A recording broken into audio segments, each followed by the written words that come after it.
This camper tried to kill me. And you may think this is clickbait, but I'm here to assure you it is not.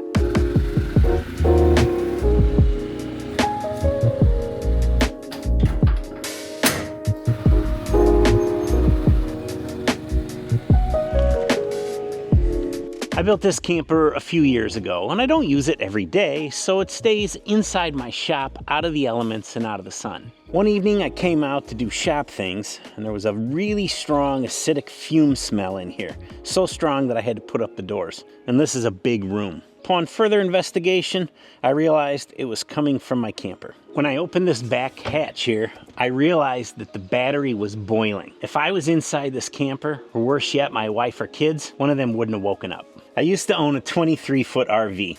I took it camping with the family, and eventually it wound up on our property in Kentucky for us to sleep in while we worked on the first cabin. We were packing up to leave one time, and on that camper in the front, it had a battery inside that ran all the things inside that camper. And a couple of us were just standing around packing up, talking, and the battery exploded. The top of the battery probably shot 20 feet in the air. Luckily, none of us were near it, but it literally rained acid all over the place. Today, I'm going to show you what steps I've taken to rectify that situation. This camper has shore power with a combination battery, charger, and inverter.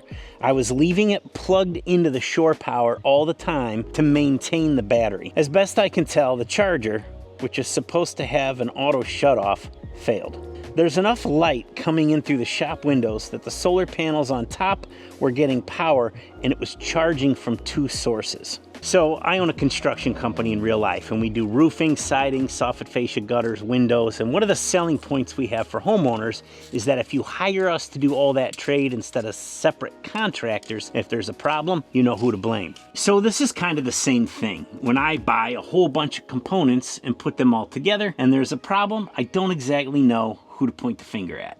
So I believe that problem could be rectified by either using solar or the shore power, one or the other at a time, switching to a lithium-ion battery, and probably a number of things I could try. But if I'm not right, the consequences are just too high to mess around. So I think a one-stop shop is the way to go. I used to go to this music festival every summer, and a lot of people would camp out. It was a bunch of families. There was a family there that was running like box fans and stuff. It was really hot in their generator, and they got the generator a little too close to the tent, and the wife and kids didn't wake up the next morning.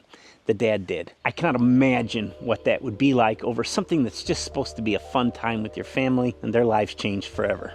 So what are you supposed to do? Stay home? Camp without the comforts that a little electricity can provide? I don't think so. I think this is my solution. So this is the Bluetti AC70 power station. There are 10,000 different brands and different styles. This company alone makes, I don't know, a dozen different models. But I think that this is the way to go. So inside the, let's call it the electrical closet here in my camper, I've removed pretty much everything from the old system.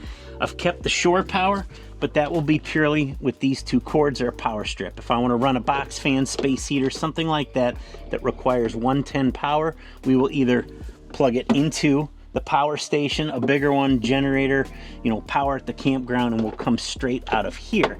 As far as the low voltage is concerned, I kept this little fuse box in there, but all the solar's been removed, the battery and everything, and all we did was take this 12-volt telephone cord and hook it to the fuse panel. So the entire battery system, charge controller, everything is right here in this box. We plug it in. There we go. Bob's your uncle. So this is the Bluetti AC70, and the thing I like most about this kind of power unit is that all the parts inside here know each other, and someone smarter than me designed this. So this doesn't have exposed battery posts, anything you could drop something metal on, like the axe or hammer that live in here, cross the circuit, burn it down. It's a lithium iron phosphate in here, which is much safer, I believe, than a lead acid. There's no acid in here to boil. Those old batteries even have like a blowout port on the top where they're designed to release the gas like that. I don't think you have to worry about these. And with any battery, there's a chance for explosion if you abuse them, things like that. The thing about a system like this, if you were really concerned about it, this is a little accordion. put it on the ground, put it on a table, put it on the fender over there, but you can leave it outside to where it's not actually in the camper where you're sleeping, and now everybody's safe.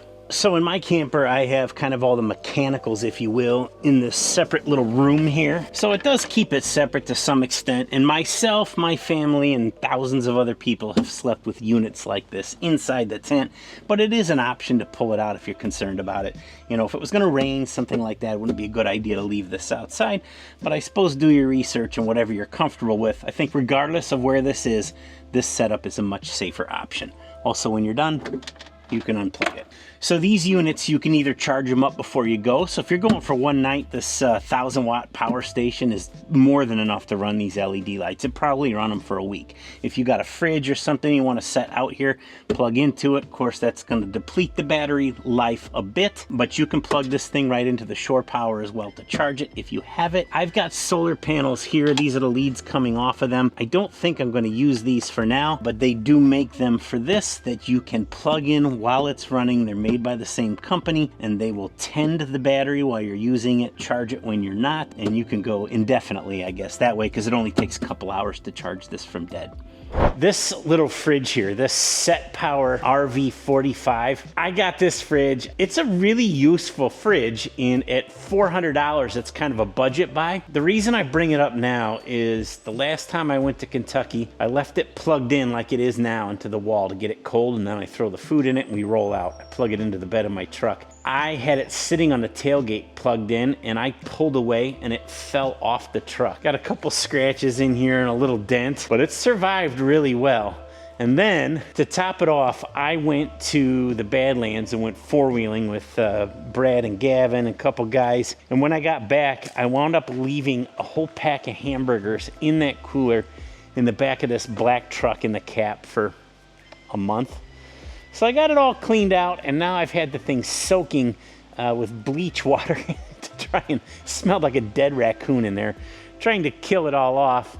It worked well, but I guess the point of the story is that fridge has survived a tumble across the driveway.